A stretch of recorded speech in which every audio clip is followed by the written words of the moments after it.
کو لوگ باہیا کہتے تھے اور بڑی نیک اور پاکسا عورت تھی۔ جب اس عورت کا انتقال ہونے لگا تو اس عورت نے اللہ تبارک و تعالیٰ سے دعا کی، اپنی نگاہیں آسمان کی طرف اٹھائی اور کہا اے وہ ذات جو میرا گوشہ ہے اور جو میرا ذخیرہ ہے، مجھے مرتے وقت جو ہے رسوا مت کیجیے، مجھے مرتے وقت رسوا مت کرنا، اور آخرت کے اندر قبر میں مجھے وحشت کے اندر نہ رکھنا۔ اس نے یہ دعا کی۔ جب اس کا انتقال ہو گیا تو اس عورت کا ایک نیک بیٹا تھا۔ جب اس کی ماں کا انتقال ہو گیا، اس کی تدفین ہو گئی، اس کے بیٹے نے یہ اہتمام شروع کیا کہ ہر جمعہ کو وہ اپنی ماں کی قبر پر جاتا تھا اور قرآن مجید پڑھ کر اپنی ماں کے لیے دعا کرتا تھا اور پورے قبرستان والوں کے لیے دعا کرتا تھا اور واپس آ جاتا تھا۔ اسی طرح وہ اہتمام کے ساتھ اس عمل کو کرتا رہا۔ ایک دفعہ خواب میں اس کو اپنی والدہ کی، اپنی ماں کی زیارت ہوتی ہے۔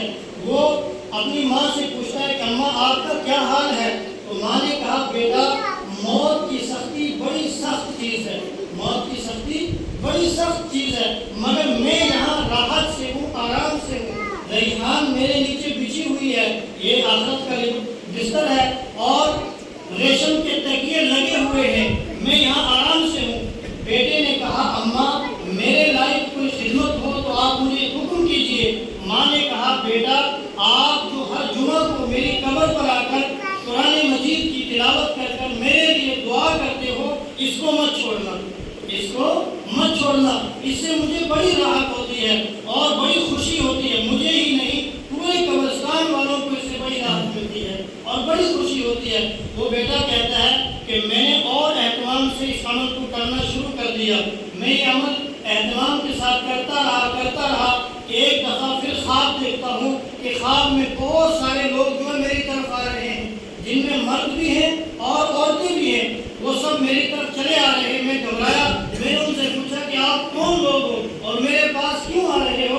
تو انہوں نے جواب دیا کہ ہم جو ہے فلاں قبرستان کے لوگ ہیں، ہم آپ کا شکریہ ادا کرنے کے لیے آئے ہیں کہ آپ جو ہر جمعہ کو وہاں قبرستان میں آ کر قرآن مجید کی تلاوت کر کے ہمارے لیے مغفرت کی دعا کرتے ہو، ہم اس پر آپ کا شکریہ ادا کرنے کے لیے آئے ہیں اور آپ سے یہ درخواست کرنے کے لیے آئے ہیں کہ آپ اس کام کو جاری رکھنا، اس کو کبھی چھوڑنا نہیں، کیونکہ اس سے ہمیں بڑی راحت ملتی ہے اور بڑا جو ہے سکون پہنچتا ہے۔ تو اسی لیے علامہ آلوسی رحمۃ اللہ علیہ نے فرمایا کہ دنیا کے اندر بھلائی کا دوسرا مطلب کیا ہے کہ انسان کو نیک اولاد نصیب ہو۔ اگر اولاد نیک ہوگی تو والدین کو موت کے بعد بھی فائدہ ملتا رہے گا، جیسے اس بیٹے کے ذریعے سے اس کی ماں کا انتقال ہو گیا، لیکن انتقال ہونے کے بعد بھی اس کی ماں کو جو ہے فائدہ پہنچ رہا ہے۔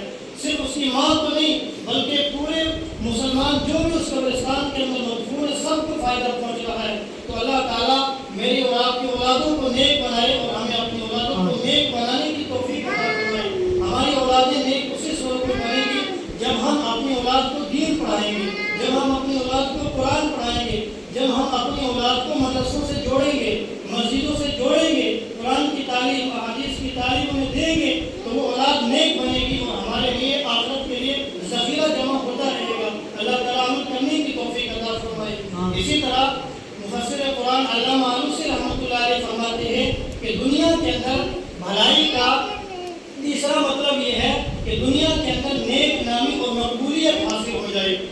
بخاری شریف کی روایت ہے، رسول پاک صلی اللہ علیہ وسلم فرماتے ہیں کہ جب اللہ تعالیٰ کسی بندے سے محبت کرتے ہیں تو اللہ تعالیٰ حضرت جبریل علیہ السلام کو بلا کر کہتے ہیں کہ میں فلاں بندے سے محبت کرتا ہوں، آپ بھی اس سے محبت رکھو۔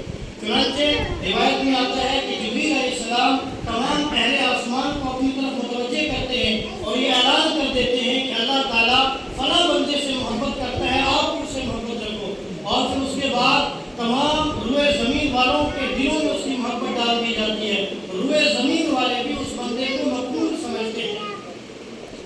بزرگوں اور بھائیوں، حضرت مولانا شاہ ابرار الحق ہردوئی رحمۃ اللہ علیہ کا نام آپ نے سنا ہوگا۔ ان کے پاس ایک دفعہ ایک بندہ آیا اور آ کر عرض کرنے لگا کہ حضرت میں ہاتھ میں تسبیح ہر وقت لے کر چلتا ہوں، لیکن دل کے اندر دماغ میں یہ خیال آتا رہتا ہے کہ کہیں ایسا نہ ہو لوگ جو ہے مجھے نیک سمجھنے لگے۔ تو حضرت کا جواب سنیے، حضرت مولانا شاہ ہردوئی رحمۃ اللہ علیہ نے فرمایا کہ ارے بھائی آپ کو لوگ نیک سمجھتے ہیں تو سمجھنے دیں، آپ کیا چاہتے ہیں کہ لوگ آپ کو بدماش سمجھیں؟ نیک سمجھتے ہیں تو سمجھنے دیں، لوگوں کی نظروں میں آپ کی تعریف ہوتی ہے ہونے دو۔ لیکن آگے انہوں نے جو نصیحت فرمائی وہ سننے کے لائق ہے، فرمایا کہ لوگوں کی نظروں میں آپ کی تعریف ہوتی ہے تو ہونے دو، لیکن اپنی نظروں میں خود حقیر بنو، اپنی نظروں میں خود حقیر بنو۔ لیکن آج ہمارے معاشرے کا المیہ کیا ہے؟ ہم جو ہے اپنی نظروں میں ہی اپنے آپ کو نیک سمجھتے ہیں اور دوسروں کے اندر ہم برائیاں تلاش کرتے ہیں، دوسروں کے اندر ہم کمیاں تلاش کرتے ہیں۔ بزرگوں اور بھائیوں، اس لیے ہمیں چاہیے کہ ہم اپنی نظروں کے اندر حقیر بنے، اپنے آپ کو کمتر سمجھے۔ قرآن پاک کا بھی یہی حکم ہے، قرآن کیا کہتا ہے؟ فَلَا تُزَكُّوا أَنفُسَكُمْ، کہ لوگوں اپنے آپ کو پاکیزہ مت سمجھو۔ آج ہم جو ہے ذرا سی نماز پڑھنے لگتے ہیں، عبادات کے اندر مشغول ہوتے ہیں، تسبیح ہاتھ میں پکڑ لیتے ہیں تو ہم اپنی نظروں کے اندر بہت بڑے بن جاتے ہیں اور ہم سمجھتے ہیں من چنی دیگر نیس، کہ اب ہم جیسا دوسرا کوئی ہے ہی نہیں۔ وہ ایک لطیفہ ہے